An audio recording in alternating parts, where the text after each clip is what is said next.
Ya Allah sen mehribon, Allahu Allah.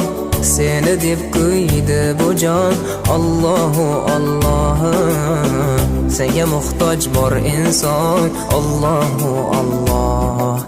Olamlarning Robbisin, Allahu Allah. Mu'minlarning panohi, Allahu Allah.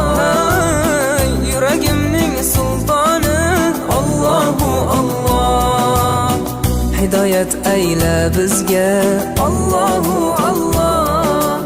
Panoh bo'l yurtimizga, Allahu Allah. Iymon ber qalbimizga, Allahu Allah. Allah meni dardimni, bu ohzorimni rahmayla kechirgin.